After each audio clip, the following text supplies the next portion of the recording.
So welcome and good afternoon. Thank you all for coming. It's my pleasure to introduce Jesus Araujo, who's a physician scientist, a cardiologist with a joint appointment at UCLA in the School of Public Health, and he runs the what is it? The cardiology. What's the name of the environmental cardiology? Yeah, environmental cardiology and vascular biology laboratory. Got it. And he's interested in the effects of particulate on cardiometabolic outcomes. And since the last time that you and I talked, he's which has been a while, he's interested in e-cigarettes and effects on these same outcomes. And I mentioned that because he's got a bunch of tools that are probably applicable to other exposures as well. And we'll hear some about those tools today. One of the things that I'm always impressed with about people who do clinical science and do clinical medicine, they do bench science, and they have to have a handle on public health and epidemiology, is how they do it all. And maybe you'll tell us that as well today. People have questions for you afterwards. Thanks for coming. Thank you so much, Rob.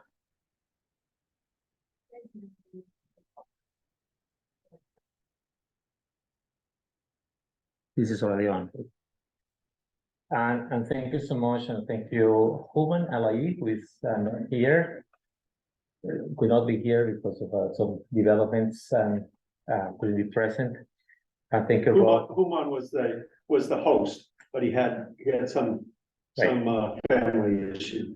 And thank you, Rob, and for your invitation.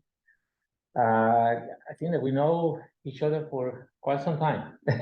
Yeah. Probably before either of us had much gray hair. You don't have any gray hair. I do have a lot. My hair was all black when I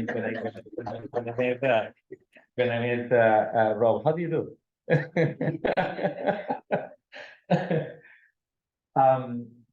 Yes. So we do have a number of interests in the lab, and this talk will refer what it's been like the major work and over the last few years, which is looking at the toxicology of air pollution and a focus on how is it air pollution induces cardiometabolic effects. So let me just start by doing acknowledgement the people who I will also be pointing out as I go through the data, work that has been things possible to people who were in the lab, Jane and Kaja Ramanathan, and I will show you quite a bit of data from them. They already left the lab, and for grad students or doctoral who are currently moving the projects, good portion of the data from Rajat Gupta and Candice. And many people in our institution in public health, we do collaborate with USC very strongly with Costas Lloras and lab, and with the whole team at the University of Washington, and a team in the past, a team in the present, and a team at the University of Cardiopulmonary, led by Mike Lyman.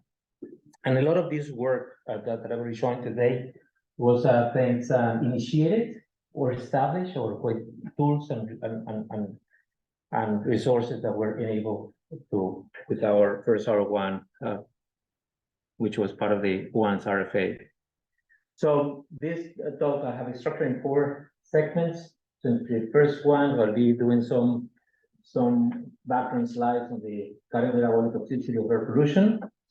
On the second one, discussing some of our work in dissecting pathogenic pathways and what has led to identification of some biomarkers that could be of interest for some of the people doing an epidemiological work in here. Our work and interest in the search for the mediators, which is really what's taking a lot of the time, and a couple of slides at the end to put everything together. You probably have been seeing this slide before many times. This is from the 2019 Global Burden of Disease, and where you see the DALI, or years of life lost, plus the years lived with disability across the world. And the one thing that we know about air pollution is, number one, that is worldwide, and number two, that is very heterogeneous.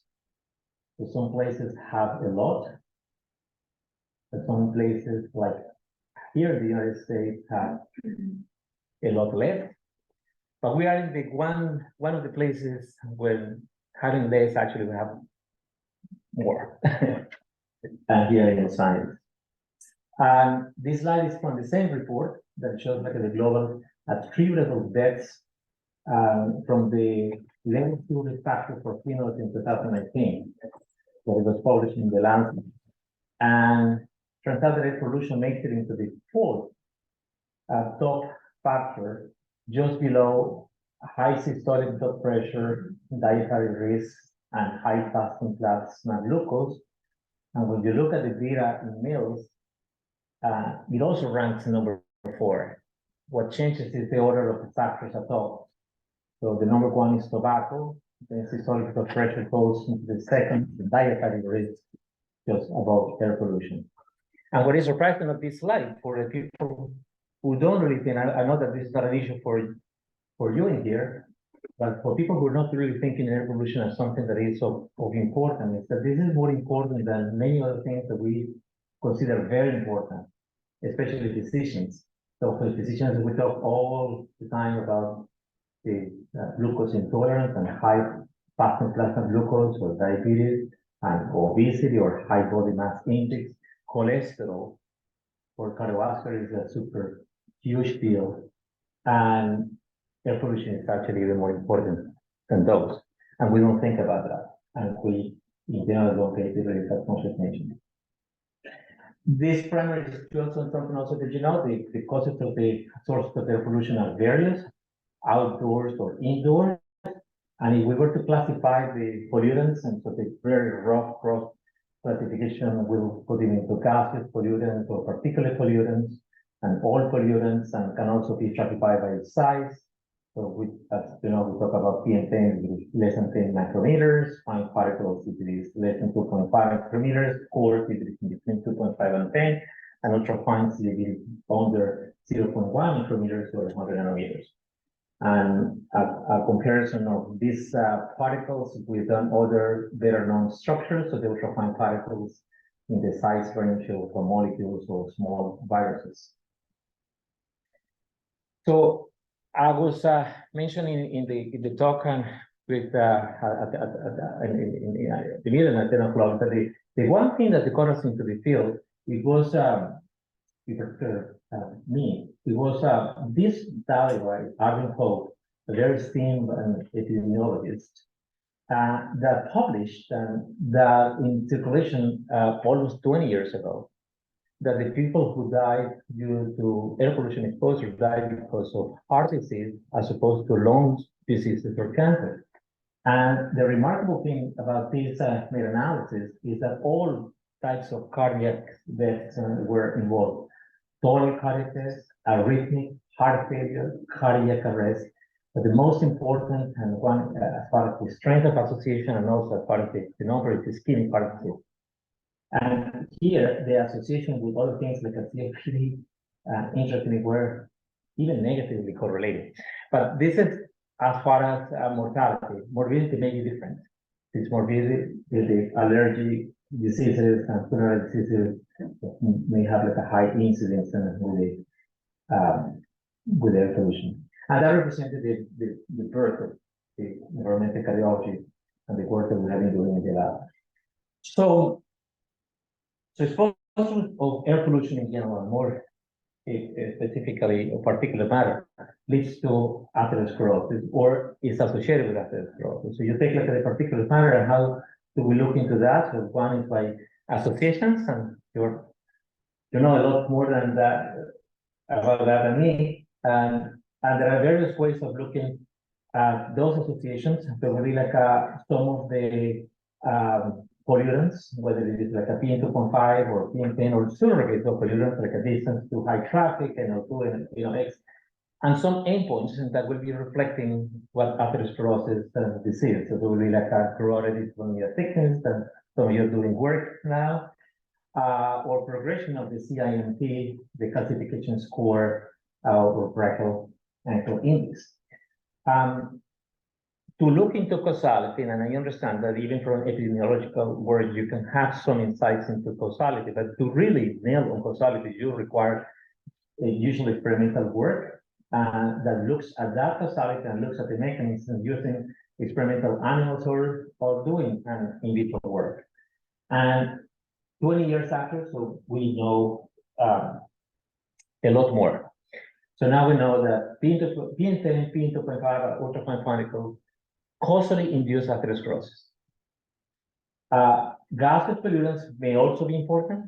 We also know that all these induce a whole variety of systemic prooxidant and pro-inflammatory effects. There are effects everywhere on lipids in the cell membrane, in the blood, in lipoproteins. There are also effects in the carbohydrates and lipid and protein metabolism, effects on bone marrow and in the endothelial progenitor cells. But the one thing that has been incredibly difficult and very elusive is still to understand how is it that inhalation of something that is supposed to be targeting primarily the lungs, without necessarily penetrating into the body, end up like developing effects in the systemic tissues, which are what are driving the largest portion of the mortality. More than 2 decades, or about 2 decades have passed, and we're still talking about the 3 hypothetical pathways. So one is like the air pollution activates pulmonary reflexes, and this regulates our own nervous system and ends up in these balances of sympathetic and parasympathetic effects and development of these arrhythmias. So that's a possibility to explain this increase in the cardiovascular morbidity and mortality. And another possibility, these pollutants can induce pulmonary inflammation and cause a whole variety of different effects and atherothrombosis that lead to ischemic heart disease, responsible for the increased cardiovascular morbidity and mortality. And the third pathway is the particle of the pathway of the translocation of the particles into the circulating blood, get to the target organs and induce congestive heart failure, strokes, or peripheral vascular disease. Problem is that as attractive as this is, the particle translocation, especially of the ultrafine particle, a very small number of particles, if any, I mean less than 1% of ultrafines end up making it into the circulation. And even for those who end up making it, there is no direct proof that real life and particles do make it into the circulation. We don't have like a related studies that show on the feasibility and using like synthetic particles and lazy particles. This is also very attractive, and it's really but it's like the leading hypothesis in our lab. Problem is that we do see all these effects in the absence of histologically defined inflammation. And when you look at the reports, there is a publication bias. You will only see when they refer to pulmonary inflammation, it's when there is pulmonary inflammation. But you do not see the number of studies where there is no pulmonary inflammation, and still, you still have effects on atherosclerosis, or the effects in the liver, and all those systemic effects. So in the absence of this, so how is this really occurs? So this is why from soon after working on determining causality, so we were interested in determining how is that we can really dissect the mechanism and the pathway that is leading to that. How can we dissect those pathways? This is work, and as I said, it was led by Geffen and Jean and Ramanathan. And on the experimental side, and some important human validation with young limb and from public health. So I have to close this, right? So this is an early study where we took an epoinocarana, which developed atherosclerosis without having to feed them any hyperdye, and exposed them to either filtered air or PM2.5 or ultrafine particles for 5 hours per day, 3 pounds per week for 5 weeks. And then we look at the atherosclerosis in the EOP fluid.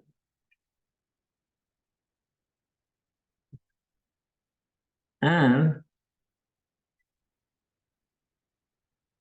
what's happening? Oh, okay. And then you can see, so this is the score in the aortic and root lesion area. And you can see that the ultrafine particles exposed animals develop more lesions than the fine particles in the filtered air. There are studies that have shown the same thing to the PM2.5 where this difference was significant. Usually the studies with the PM2.5 require a longer exposure, usually in the 3 to 5, and most of these have been also validated with the studies, not with the ultrafines, but with the PM2.5 and from China, were exposed to just polluted air leads to increase in the lesions versus filtered air. And this was accompanied by a regulation of number of antioxidant genes in the liver that were suggesting that there was an increase of the stress in the tissues, and other factors like activated transcription factor 4, which is a component of the unfolded protein response, so suggesting also that there are inflammatory factors that have been activated in systemic tissues.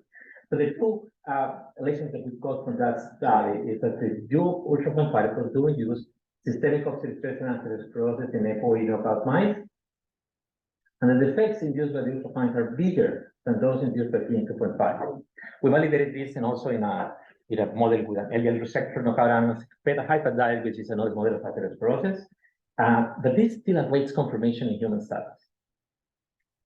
And I know how difficult it is to capture toxicity from the ultrafines, which is part of the reason why this has not been able to be translated. And up to 20 years after, we haven't really seen yet a good measure of that captures that toxicity from the ultrafines. How to follow on that causality, how to detect the pathways. For us, it's important to determine an effect that we could follow and that we could track. So from early on, the hypothesis is that these pollutants exert an oxidative effect and leads to oxidative stress, and that then we confirm in the liver of these animals. However, it was elusive. It was difficult to find like a marker that will be like reflecting this oxidation. So we said, well, let's just try to look into something that could be like a more upstream of the markers that are conventionally used. So rather than just using malondialdehyde or the TBA even atherosclerosis, so we could go higher into the oxidation of polyunsaturated fatty acids, such as the linoleic acid, that lead to compounds such as the HOATs, 13-HOAT in this case, by the action of 12-15-lipoxygenase, or the oxidation of the arachidonic acid that leads to the hits. In this case, I'm showing the 12 hit, and when these fatty acids are oxidized by non-enzymatic pathways, it leads to the well-known 8 isoproteins. And we could see in this study that these animals show increase from 2 to 4 folds of the 12 hit, the 13 folds, and the 9 folds in the bronchoalveolar lavage fluid as compared with the filtered air, and similar increases were also noted in the plasma of the animals. So that was exciting in the sense that we were seeing something that was sizable, that we could really, put our hands on. And we also looked at to see if there would be like any alteration of this arachidonic acid metabolism in other tissues like in the liver. And in this case, what we did is that we included a group of animals that have been exposed to this exhaustion for 2 weeks, followed by 1 week of filtered air, in comparison with the same type of animals that I showed in the previous slide, exposed for 2 weeks to diesel exhaust, to filtered air, and in this case, the exposures were done to diesel exhaust at 220 micrograms per cubic meter every day for 2 weeks. And then we noticed that in the liver, there was also an increase in another type of heat that is called the 5 heat, that it was just like about 5 folds. Well, the 5 heats comes from the oxidation of the arachidonic acid by the 5-lipoxygenase that takes the arachidonic into the 5-HP, and we show it like a 5 mRNA levels. It was upregulation of that, and we also show it like a by protein, where we saw increases of that in the liver. And also there is another enzyme, which is the glutathione peroxidase, that takes the 5-HP to the 5-heat. It was also upregulated in those times. So by virtue of the upregulation of both the 5-LO and the glutathione peroxidase, so we could say that the diesel was activating the 5-lipoxygenase pathway in the liver, which is a significant deal because the 5-lipoxygenase is responsible for mediating the synthesis of leukotrienes and leukotriene before, and how important that is in diseases such as asthma. Very interested in translating this into humans. Multiple rounds of field attempts, and even Kerry and Frank and Rob, we had some attempt also years ago that led to a published paper, right? But didn't really allow us to yet see these links and the worsening, with something that we were studying at the moment also. These changes in the oxidation of lipids also led to changes in the HDL function. We have developed an assay that looked into the HDL functionality, and then we tried to see if that there could be something, you know, that could be in relation with the exposures and could be used as a biomarker. Well, that study, plus other studies and that where we use like exposures to P0.5, all those failed. And the reason we thought is because we were trying to determine or to validate animal studies that took like a 2 to 5 weeks minimum with studies that maybe just employ like a couple of hours of exposure to the P0.5 or the diesel exhaust and with other groups. So we came up with this design that, by the way, the pilot trial was funded by this center. This pilot trial then led to an R21, which funded this study. Here, so what we did is that we took some young students from UCLA that in the year 2014 tried to PKU for rotations of 10 weeks. It was part of the JRI, or Joint Research Institute initiative between UCLA and PKU. They spent the whole 10 weeks in there, and they come back to UCLA. So we took that opportunity and enrolled the subjects, and we took like a blood samples before they traveled. So we called that ALA before. We took blood samples at the week 8 after they arrived into Beijing. And then we took blood samples like about 4 to 7 weeks after they came back into LA. We call it a LA after. In the year 2015, so we did the same thing with another group of students, but the only thing that changed is that rather than taking the blood samples at the week number 8, we took it at the week number 6. And along with that, we also took like a urine samples, and the urine samples that were used to measure like endogenous or surrogate markers for endogenous surrogate markers for exposure to their pollution. So it's really like a measuring some oxidative and pH. So I'm just going to show some of the data about the biomarkers that I showed before. So we measured 3 hits, 5, 12, and 15 hits. So all 3 of them showed results like this. There was increases in the markers as they hit Beijing, and there were decreases coming back to baseline as they came back to LA. Same thing happened with the host. We measured 2 of them, the 9 and the 13. Here I'm showing the data for the 9 host. The 13 looks identical. Increases in here, decreases in here. And we also measured another thing that we had identified in animals, which is like the pyroxenase 1 activity, enzymatic activity, which is an important enzymatic enzyme it's an enzyme that is associated with the HDL and that is responsible for the clearance of oxidative lipids in the blood. And this is what we saw. So we had seen in the animals and that when we expose animals to diesel exhaust, all ultrafine particles at the peroxidase 1 will go down, and which is exactly what we're seeing here. So the subjects saw decreases in the peroxidase 1 as they went to the gym, and then returning to baseline, although not entirely when they came back. So with this study, so it was a very exciting study for us because it allowed us to validate all the markers and that we have seen with the animal work.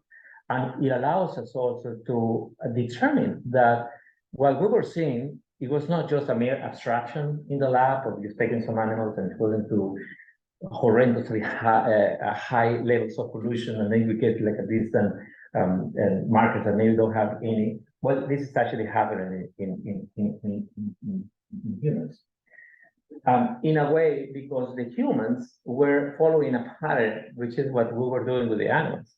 So with the animals, the animals are being put in a cage for 200 or 250 microns per cubic meter. That is pretty much like the difference that we were seeing as they were traveling from LA to Beijing. With the difference that in Beijing, they were actually exposed to those high levels of pollution for the entire time. While with the animals, we were doing it only when we were in the exposure chain. So in a way, the exposure were actually even bigger with this drug. So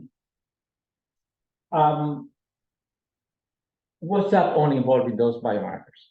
Or were there other markers that were being upregulated or increased with the trial? Well, the arachidonic acid can be processed by different pathways.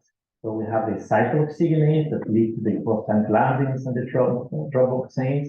We have the lipoxygenases, as I mentioned, the 5, the 12, 15. We have already shown this in the liver. We're seeing products of this in the blood, and they lead to all these different compounds. And at the end, the lipoxins and the leukotrienes and lipoxins, the leukotrienes are pro-inflammatory, lipoxins are anti-inflammatory. So the same pathway is already having compounds that will have like the pro or the anti-inflammatory effect. Or cytochrome P450 that leads to the EATs and the EATs, other EATs and the EATs. So after we published that study, we continued doing some work and measuring some of these other compounds in the blood, and Jan found like components of both these three pathways were found either increased or in association with other markers or factors in the blood. So this we had already published in the original report. Components of the 5 lipoxygenase, the 12, and the 15 lipoxygenase, but components or byproducts also of the cyclooxygenase pathways, as well as the cytochrome P450 pathways. All of them were found, as I said, either increased or in association with other factors. And then here you have like cases where you have like associations of some of these arachidonic acid metabolites in blue, with some inflammatory factors. In some cases, the associations were positive. In some cases, the associations were negative. Perhaps denoting that there are homeostatic responses that are being elicited as there is inflammation that is being induced. So in some cases, you can have a component that is supposedly anti-inflammatory, that it will be also increased. At the same time, you have like an increase in a pro-inflammatory because it's trying to counteract that inflammation that is occurring. All right. So with the identification of the arachidonic acid metabolic pathways, especially the lipoxygenases, we were also interested to see if there could be like a changes in the lipid profiles of these animals. So we look at that exposure. So we took the epoinocal animals exposed to the diesel exhaust and the filtered air. So we look at the lipid profiles in the blood.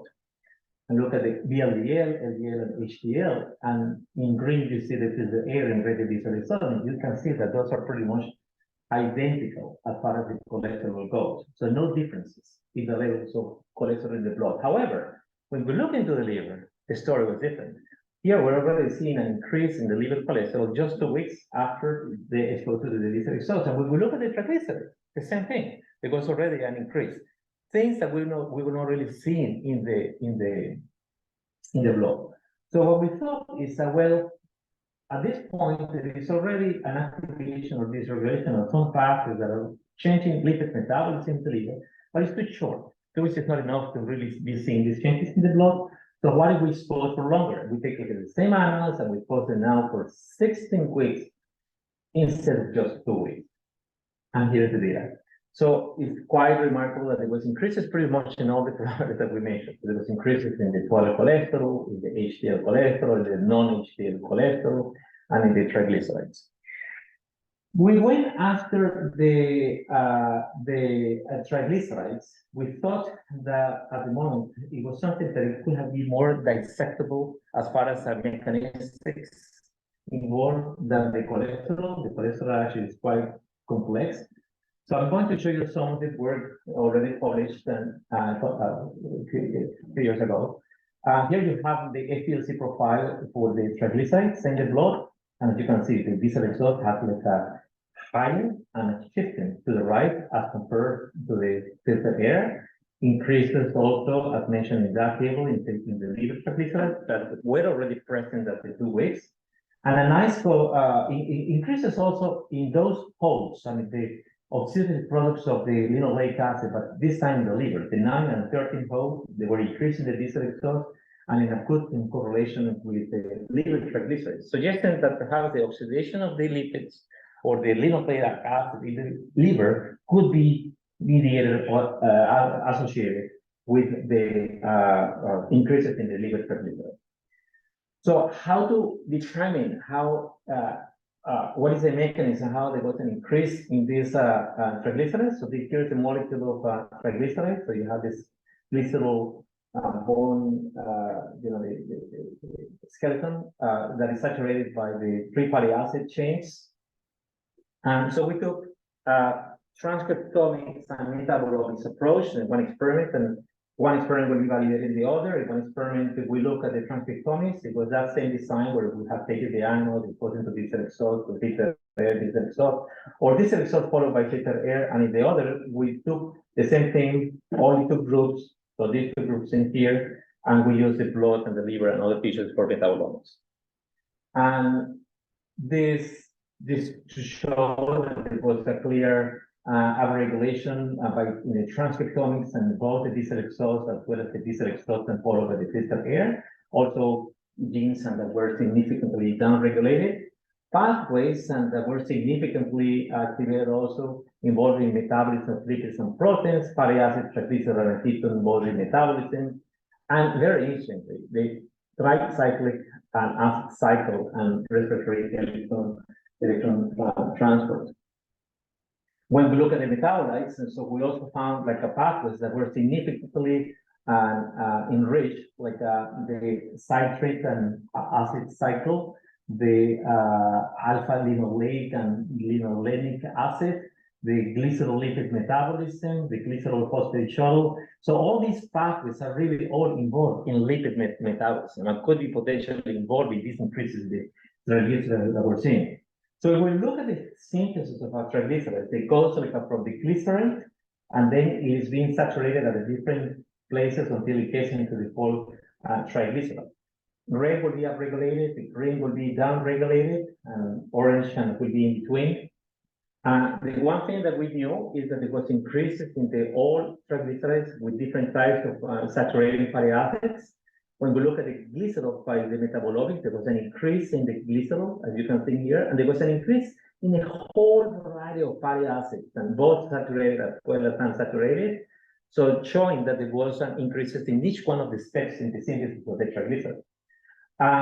Here we have the data from the transcriptomics. So we're seeing some of the genes are also being upregulated that are catalyzing some of the enzymatic steps involved in the synthesis of the triglycerides. How is that you are having such an increase in the fatty acids and saturated fatty acids? Well, 2 possibilities. It's either that it's being produced more or it's being catabolized less. Take my word that we did all the work for the increased production. There was no increased production. There was no increased lipogenesis. I'm going to show you is some of the data that, or some of the approach that we use to test whether there was a decrease in the catabolism. So we develop a culture, and this is where we introduce like our in vitro work, and where we took hepatic cells, HB2 cells, treating with an organic extract of the distal exhaust particles, oleic acid that is known to lead to the triglycerides, or a combination of both.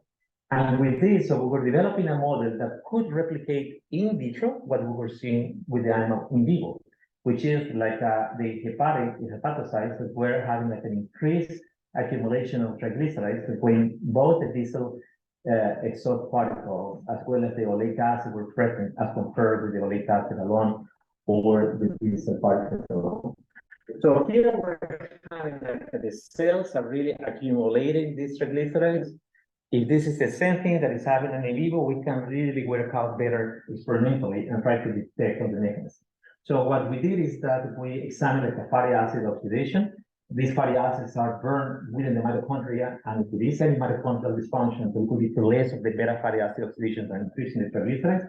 That's exactly what we did. So we did a SCEHSC experiment that we looked at the different complexes that are involved in the mitochondrial and respiration, and that we could see in the different conditions would be like a cell that were treated with the extract of diesel particles, only cells treated with the oleic acid, or cells treated with a combination. If we have like an oxygen consumption rate and that it was decreased, it's meaning that there is like some sort of a dysfunction that is induced by this condition. So we're having like a dysfunction in the complex 1, a dysfunction in the complex 2 that it was similar really to the oleic acid. So the significance for the combination was in the complex 1 and in the complex 5. And we tested that also when we used like a palmitic acid as the substrate of the fatty acid oxidation. So confirming that it was actually the beta fatty acid oxidation that it was being inhibited, very likely due to mitochondrial dysfunction, leading to accumulation of the fatty acids and accumulation of the triglycerides. This tied up well with an observation that we had seen years before, that when animals are exposed to the ultrafine particles, if you take macrophages from those animals and do electron microscopy, so you get to see that these particles do accumulate preferentially within the mitochondria of the macrophages. So if the particles or the constituents are carried into the mitochondria, so they could be already inducing some of this dysfunction, that in the case of the liver could be leading to the changes in the increases in the triglycerides. And now with the metabolomics data that is showing that there was a disruption in the tricyclic acid cycle, which also cures them with the mitochondria, where some compounds there was some sort of a fault. So this was an increase like by 4 folds in the oxaloacetate, and here there was a decrease by that same degree, because the cycle was sort of like a perturbed.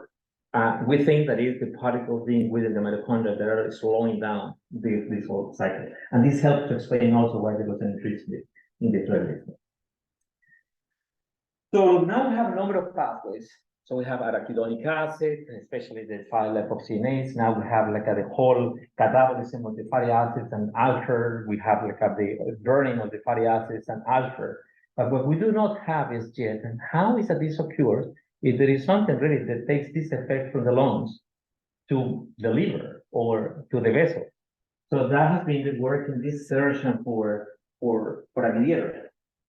And this work is really what is work ongoing in the lab. Rajat Gupta, who is a 4th year, or actually 5th year already, student in the molecular toxicology program. Candice Chan also, 5th year and graduating very soon. Postdoctoral fellow David Gonzalez, and a 4th year student, and Ale Logan.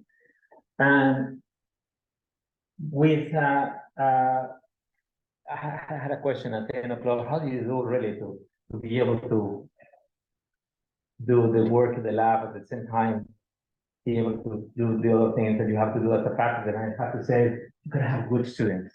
Yeah. Because if you have good students, you succeed. You have a students, you're done. So they're really good students. So we have been trying to working with this potential or with this hypothesis. This is our working hypothesis that the pollutants or particles in particular, they are inhaled, they get to the lungs, they are taken by the macrophages, as we have shown that get inside the macrophages. They activate those macrophages. Somehow they lead to increased lipid peroxidation in the lung, and somehow this leads to increased lipid peroxidation in the blood. This somehow needs to be worked out. And these are some sort of like oxidized lipids and some pro-inflammatory signals are generated that also need to be worked out. And somehow this leads to the changes in the liver that I described that are leading to non-alcoholic and fatty liver disease associated with air pollution, or changes in the LDL and the HDL, like a dysfunctional HDL of the LDL in the blood. And all those different things is what leads to the increase in the atherosclerosis and being heart disease. So a good portion of this work is being led by Alan Louis, and he's working with an animal models we developed in our lab, where we have like a knockouts or transgenics for specific genes, like a heme-SCEHSC, Nrf2, that are specific knockouts just in the macrophages, and trying to test like if this is really happening. Are really the macrophages the mediators? So I hope that you have 1 year to get to the answer. Okay. But another possibility that we have considered is the possibility of the ingestion, right? Maybe it's not all by inhalation. Maybe it's really the particles that get into the food, get into the water, and you consume it. Or, as it's been shown also, that the particles are being inhaled and then they're being transported by the mucociliary cleansing into the oropharynx and then later into the GI tract, and they get into the intestines. And once they get into the intestines, so they can affect the gut microbiota, and the gut microbiota can affect the lipids and can affect directly the liver, or can increase in atherosclerosis. So what I'm going to be showing in the next few slides is work more in this direction, and at least the work for the next year for a future invite from Rob. Okay. So the one thing that Rajat is he took on samples that we had collected in dosage sperm before he goes to the lab. Dosage sperm that we had done with the diesel exhaust, where we had exposed to the diesel exhaust for the 16 weeks versus the filtered air. We took the intestines, so he did the whole sequencing, and then he looked at was there any dispersion or any changes in the alpha diversity of the microbes and that were present in the gut of this animal. And certainly there is clear clustering, right? So you can see like these are the diesel exhaust exposed animals, and all clustered different by these 3 different indices that are measuring of the alpha diversity: the faith index, the Cal index, and the channel index. And this work was also in collaboration with Candice Chan, who has been doing a lot of the work on the microbiota. And also when doing the principal component analysis, and that allows us to look at the data diversity of these microbes. So very, very nice and clear clustering also.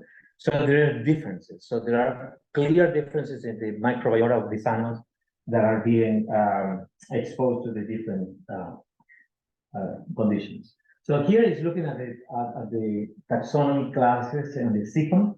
And you have the filtered air exposed animals here, the diesel exhaust animals exposed here, and then you have also, as you can see, just by changes in the color, so you can see like the different taxonomy classes are either increased or decreased in those cases, and those cases are statistically significant.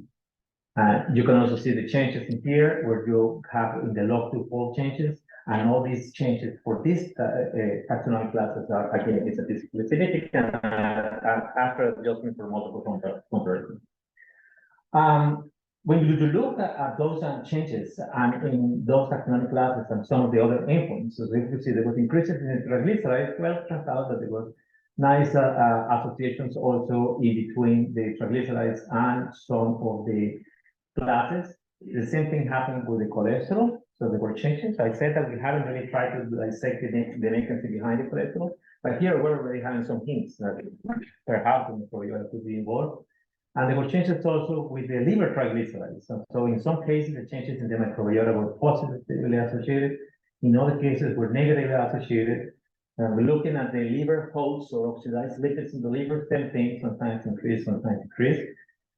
So we say, well, if this is really somehow involved, so how does it do it? The microbiota doesn't really get to the liver, but the microbiota does produce like as a part of the metabolism, some short chain fatty acids, like the acetate, the butyrate, and the propionate. So we look at the levels and in the intestine and in the feces of these animals, and certainly there were changes that were statistically significant, especially in the case of the acetate. So there was a decrease in the acetate, which is supposed to be a good compound, in inducing like reducing levels of lipids, and there's been reports in both in animals and humans where those changes do associate with changes in lipid metabolism, and no differences with the other short chain fatty acids. We did 6 associations, and in between the taxonomic classes that were significantly changed, and the levels of the acetate that were in the right direction, so suggesting that there is indeed an association, and an association also with the oxidized lipids.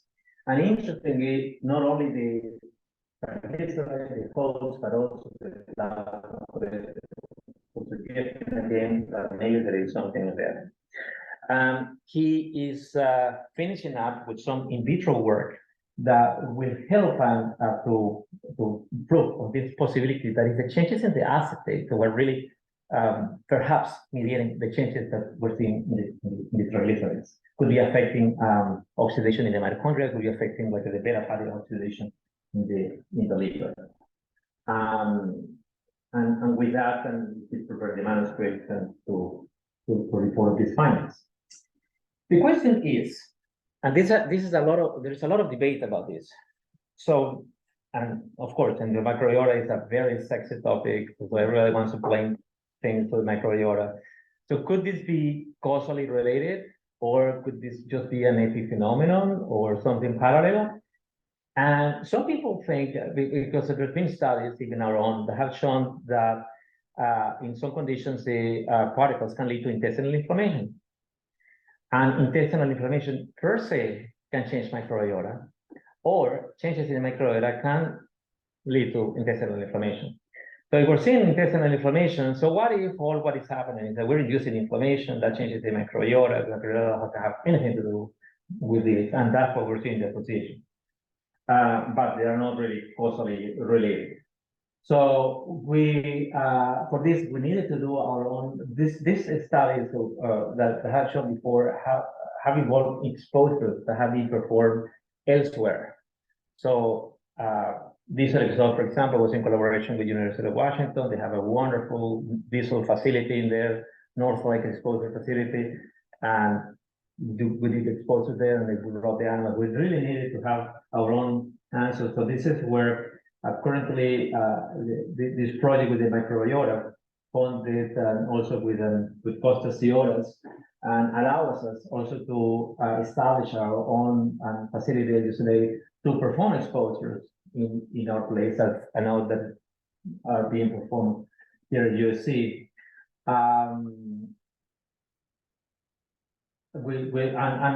So Costa teams will be collecting the particles elsewhere, and we will be re-aerosolizing those particles in our facility and exposing those animals in there.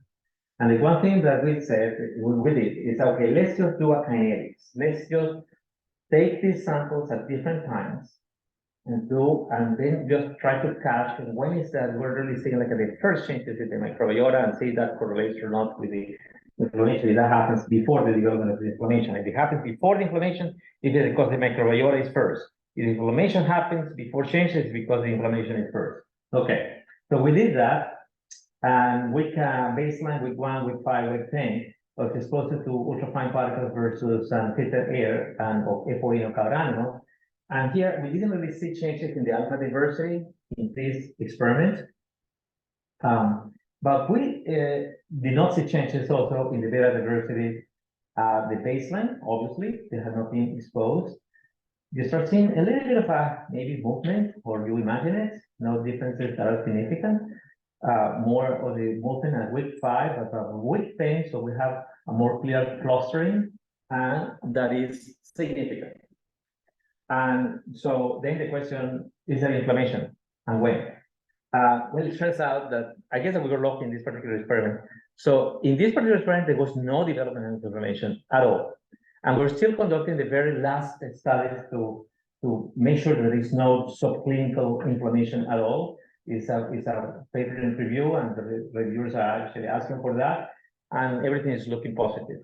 So with this, so we can tell, it is the particles that are really inducing these changes in the microbiota, and not that are leading to inflammation, the reason for the changes in the microbiota. Okay. So if it is the particles that are changing the microbiota, could these particles be inducing changes in endpoints that we're interested in? Okay, so this is where, oh, by the way, before I say that, I can just very quickly show the same result that we're seeing in the pieces. And so we saw changes in the taxonomic classes, in the pieces, and changes also in the actual tissue, in the jejunum. Okay, so it turns out that as a part of another protocol, so we took on this epoinocarano, so we exposed into the ultrafine particles, resolized in our facility. And then here we look is at the diversity. So we're seeing already clustering that is statistically significant by the beta diversity. And we're looking at atherosclerosis, and we're seeing changes that are expected and to be seen. The ultrafine particles will increase in the plaques in the innominate artery as well as in the whole aorta. Those changes in the vertical diversity are accompanied by changes in taxonomic classes that are significantly, statistically significant in between both. And very important, we plot together like the associations in between the changes in the aortic arch, in the whole aorta, or the innominate. So there are some of these changes that are positively associated, while other changes are negatively associated, or it's significant. So the question is, now we know these microbes are really being changed because of the particles. These microbes are associated also, or these changes are associated with the atherosclerosis. Is this association causal? Is one leading to the next, which is would be a big deal. And so this is part of ongoing work in the lab, and we'll see what that takes us. With some experiments that are involving like antibiotic-treated animals, and also we're making like an autobiotic mice, and that will be also we'll be having like a fecal transplantation. We just got in autobiotic mice, developed at the University of North Carolina, and I'm being transported sometime in December to have the fecal transplantation, and we'll see. Okay, so in the last couple of slides, I will just summarize what I have presented today. So I have shown that air pollution induces a large number of cardiovascular and metabolic health effects, mostly due to its particular component. The smaller the particles, the bigger the effects. Ultrafine particles concentrates the particular matter pro-atherogenic potential in mice, still to be validated in humans. Being exposure inhibits POM1 enzymatic activity and levels of hits and hosts in the blood. This is demonstrated in mice, causally, and shown also in humans with the association studies and the begin study that I showed you. The question is, could these markers, these hits, various hits, and even the POM1 enzymatic activity serve as a biomarker of an early cardiovascular defect to be tested? EM activates multiple pathways, including various of the arachidonic acid metabolic pathways, such as the lipoxygenase pathway. We have one project funded that is looking at this, and it's looking at the question, why is that in some cases air pollution leads to inflammation, and in some other cases, the body adapts and doesn't develop the inflammation. Could that something to do with the arachidonic acid? So maybe the arachidonic acid gets activated, the pro-inflammatory pathway gets activated in those cases, so you see more inflammation, that you have more of the inflammatory metabolites in those cases where you don't see it. I shown data indicating that the dissect exhaust induces hepatic ketosis, which is consistent with data from other groups that have shown that PM2.5 also induces non-alcoholic fatty liver disease phenotype. And it is very likely due to decreased catabolism of fatty acids due to mitochondrial dysfunction. And when I say very likely, it clearly demonstrated in vitro. What we need still to have the proof in vivo, that is the mitochondrial dysfunction, the reason for that. And there is work ongoing in that direction. And these are exciting also, last pieces of data where they both the dissect exhaust as well as the ultrafine particles induce changes in the gut microbiota composition, which associates to multiple endpoints, including atherosclerosis. The big question about causality also being worked at the moment. How do you put all this together back into our working hypothesis? Well, soil pollutants are being inhaled and end up inducing effects in the lungs. The one thing, as it goes through the different tissues, is that we have seen that this is the common thing among all the various systemic tissues, including in the lungs. There is increased lipid peroxidation in the lungs, or especially in the bronchoalveolar lavage fluid, not in the whole lungs, but in the compartment of the bronchoalveolar lavage. Compartment. There is increased lipid peroxidation in the plasma, in the liver, in the vessels, in the excreted in the urine. The evidence is different though, depending on the study. So you can have one compound or other that is indicating this.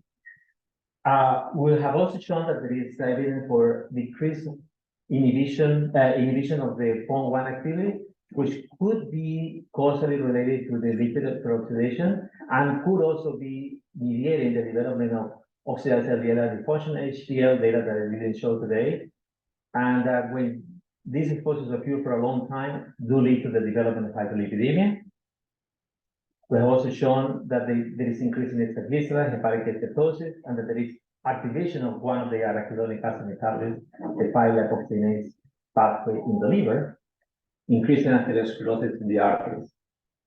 And we're having exciting data about a potential fourth pathway, and that it will be a new pathway, which will involve either the ingestion or passage of particles from here into the gut, and with the changes in the microbiota composition that could be leading to changes in the liver, changes in the blood, and by that means and altering the effects on atherosclerosis. So I think that I'm making it just right on time. It is 12:45. So I'll be happy to answer any question.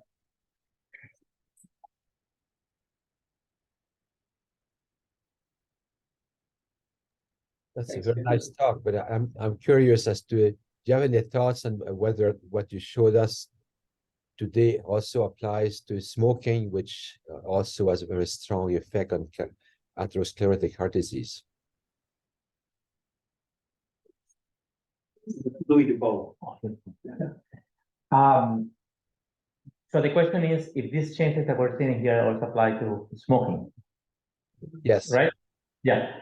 Well, we do know that smoking causes a lot of the same things that evolution causes. And we believe that it's actually the other way around. Those air pollution causes some of the main things that smoking causes. And I'm just saying that because with the smoking, these have been worked out a lot earlier than with air pollution.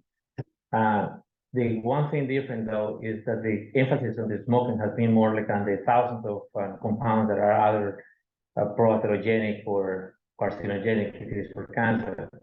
And they have been paying less attention to the particles themselves, while in air pollution, we're paying more attention to particles and less to the compounds, and clear reasons for that with the smoking. So you can see the particles, they measure the particles. And I was actually saying that if we could measure something in the blood that tells us about this chemical coming from the particles and what the chemical is there, the particles is there. But I would not have an answer to the question. Yes, I mean, there is a lot of similarity. I think that the similarity will put it more into the environmental evolution, environmental tobacco and air pollution. I think that maybe they're pretty much identical. So you see with the smoking, you see increased atherosclerosis. You see with the smoking, hepatic acidosis and non-alcoholic fatty liver disease. You see with the smoking also hypertension, air pollution, hypertension. And with the smoking, you have all the effects also on cancer, right? That some of them are present also with air pollution. And are all the mechanisms the same? I don't know. I think that there is a lot of sharing of mechanisms in between both, but maybe there are some that could be more specific to the air pollution for the fact of what I'm saying. The air pollution, you do get the particles, they don't really make it into the circulation, while with the smoking, you do know that these constituents make it into the circulation. Giving your mice probiotics?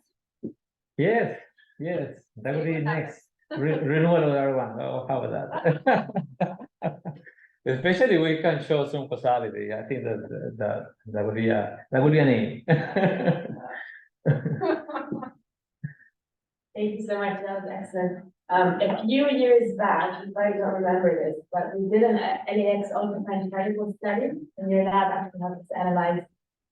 The mistake we did is there was a few of the samples compared to those two. But basically, we saw ultrafine particles from the airport were associated, I think it was increased CRP after 2 hours in humans, inhalation, blue light.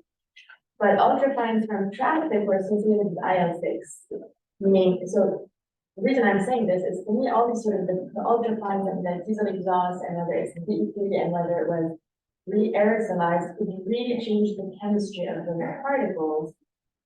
And maybe that could be contributing to some of the sort of heterogeneity you might be seeing. But also like a third pathway perhaps, and I don't know if this is true at all, but something interesting to consider. You know, we're kind of thinking about the particle getting into the lungs and they're having an effect, right? And then the particle crossing from the lungs into circulation and the particle phase itself getting into the macrophage and having effects, etc. But ultrafines are like these amazing carriers of a lot of things that are sitting on their surface, depending on where they're coming from. So it's also possible that the particle, once it crosses the lungs, all these other things are solubilizing in the blood, having effects there regardless of the particle phase. And so that could be some volatiles, it could be so many other things, I'm sure. Maybe if you have temperature data of these experiments, you can try to see if that kind of relates somehow to it. I guess I'm wondering if you've thought of like this third pathway, meaning it's less about the particle phase. Which would be, yeah, no, absolutely. I mean, it's like a subcomponent of that particle translocation. So maybe it's not the particle per se, but it's the constituent of the particle or some metabolite that derived from the particle constituent. And whether that happens in the lungs and gets into the circulation, or that happens later after it gets into the circulation, I don't know. Absolutely. I mean, that's certainly a possibility. And we don't really have, this is not really our forte, right? And we're not, David is a chemist. We're not chemists, I was going to say. David is a chemist, and he came to the lab because he wanted to get more skills on health effects. But I think that this is something that needs to be, wow, I don't know why it hasn't come. Maybe it's just incredibly difficult. I mean, to measure like this, but you don't have any direct evidence of particles in the blood. We don't have yet evidence of the constituents or those constituents in the blood. So, and I did ask, like, for example, with the study from the PKU study. So we collaborated with a group at PKU. And they're really super good on the mass specs and of measuring or whatever. They have published left and right, and from this study actually showing like a different different associations, different markers, different consistencies, et cetera, et cetera. And I didn't show the data, but it's in the paper. So what we measured as a this endogenous surrogate of exposure was like the oxidative pH, at least like about 6 of those. Can we do the same thing in the blood? You know? Or actually, that if some of this will, that is harder. Although the problem that if it's in breast, we don't know if it really makes it into the body or if it just stays there and then it's exhaled, right?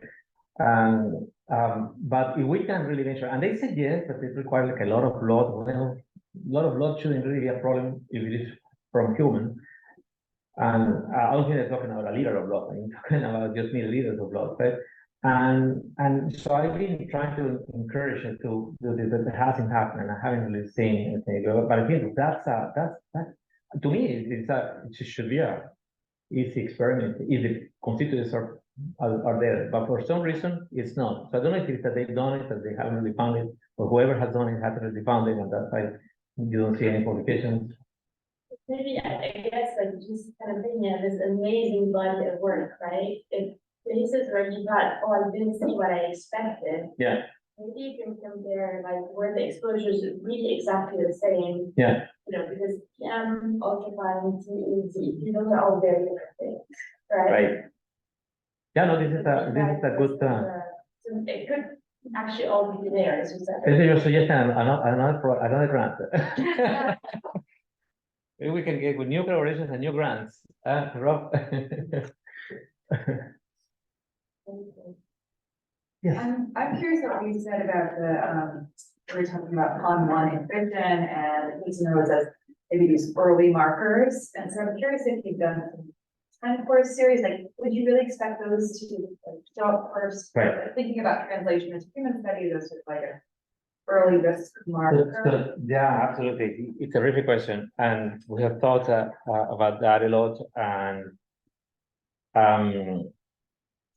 so far we have like a snapshot, right? So we do a study, we take samples at 10 weeks, which is when we study all the endpoints, we see what's happening there, and we're seeing like this inhibition. So more recently, we have been doing some kinetic studies to understand more like a changes. We're seeing that yes, these things do change. Like so maybe the approximate is an early marker, and then it could go back to normal as exposures continue.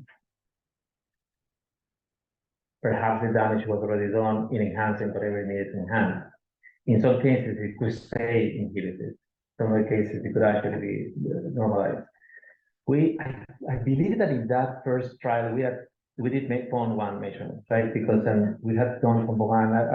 I don't believe that we saw anything. And that may be the reason, you know, that when we're looking at a panel, so and the changes are a lot smaller. So maybe it's more difficult to see that. But I saw this other work from the Michigan group, so Robert Brooks and associates. And so they did a panel study with an HDL function, and they look at some of the cardiovascular endpoints. I think that it was blood pressure.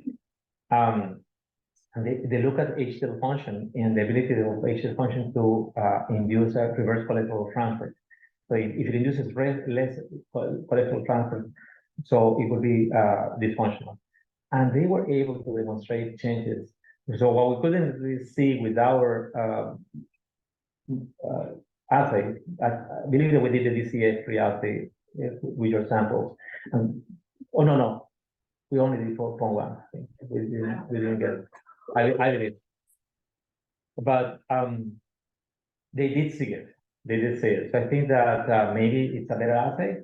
Maybe, I don't know. Well, we didn't, that ours was not a pilot. It was also a snapshot, I believe. Yeah. It was just an association. Yeah. Theirs was a panel. So maybe that's what it is. You do need to get to see the changes or various time points, and so you can look at these associations. Something super interesting is that, so we're seeing these associations in between PON1 and lesion development. So they lower the PON1 that happen at different time points. So lower PON1, higher lesions. higher PON1, lesser lesions. And the other thing is like the PON1, as interesting as it could be to the PON1, turns out that the PON1 is not really the enzymatic pathway that will be involved in the anti-atherogenic actions. It's an enzymatic acid for PON, but PON1 is a promiscuous enzyme. It has like a different functional facets. And it's not clear yet what is endogenous substrate, but there are at least like 4 different things. So it has this organophosphate and activity against the organophosphate. It has this aryl activity, so there is an answer for that. It has an assay against the hydrocumulin, which is the lactonase assay. It has another assay, another function, which is the actual catabolism of oxidative lipids. So which one is the correlation? Maybe we will have to actually evaluate each one of those or all of those. It has not been done not only for evolution research, but even for general, or even for after research. Usually people take just 1 or 2, either the peroxide or the aryl. What we did in the Beijing study, we took at least 2, the peroxide and the aryl. We confirmed with both. But we're interested in now is moving into something that could be more atherogenesis related. So a lactonase assay, for example, could be more informative, or an oxidation assay could be more informative. And they don't go together. So in some cases, it could be high, low things, and especially in humans. Humans change a lot, that there is like a 40 times differences in mass concentrations of PON1 in different individuals, and up to, 15 times in mass concentration, 40 times in activity. So big changes in different individuals, and individuals showing different polymorphisms for the enzyme. So I think that a lot more work is needed. Yeah, thank you for the question. Thanks so much, Jesus. Maybe never Roxana, the last one. Quick question. It's more so you incredible display of very complex phenomena. Congratulations on that. I'm just super. So you did look at the effect of those pollutants on microbiota changes and that information and all that. At any point, the translocation of microbial translocation, if you look at that, looking at MPS, yeah. No. It should be, I think that especially we're really more focused on determining that causality. So if any of the fecal transplantations come positive, wow, that opens a lot of questions and for another grant with the biotics. You will have to do human studies. I'm sure that you're already doing it, right? And the microbiota. Not too much, actually. Not too much. Or they're coming next. So there's food right out here. And Jesus, you're gonna stick around for a little while. You can, if you have other questions, you can mingle out here. And then if people have, I know some of you have meetings with Jesus upstairs in S222. It's gonna stick around for a while there. If people have other want to talk to him further, you can meet him up there as well. Thank you, Rob, again. Thank you.